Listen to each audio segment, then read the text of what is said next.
Hey everybody, David Gary here. Welcome back to the Leadership Minute. It's been a while, but we're back and welcome. Today we're going to talk about leadership, using dialogue as part of leadership. See, when it comes to leadership, dialogue is essential, but listening is even more critical. They work hand in hand, and one works because of the other. Remember that. Now, when it comes to leadership, conversations are the only way to have dialogue, okay? And when I say conversation, I mean face-to-face conversations. You know, while we have YouTube and Twitter and Periscope and Blab and Meerkat and all those other social apps ad nauseum, nothing will ever beat a good old face-to-face conversation. And that, as a leader, you must do. You know, you must go out of your way to have those face-to-face conversations with those people that follow you, that you lead, that you manage, that you direct. You have to have that two-way face-to-face conversation. Otherwise, that's not a good thing. It becomes a monologue, and well, you know, again, that's not the great way to foster any kind of leadership, trust, or any type of success or progress within the organization, especially when leaders refuse to do that. You know, leaders, remember, dialogue at any and all levels can positively affect a work environment and its health.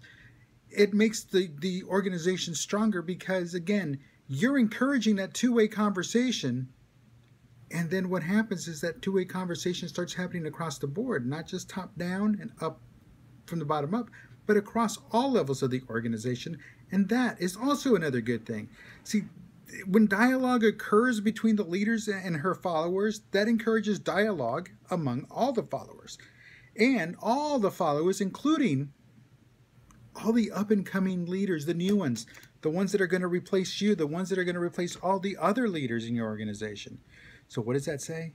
Encourage dialogue. Make it mandatory. Make dialogue mandatory.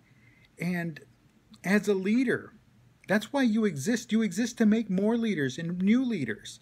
Now, how are you going to make more leaders if you don't get them to communicate? Good question. See, using dialogue to not only share information, but to get them comfortable communicating up the chain of command, down the chain of command, and across the chain of command.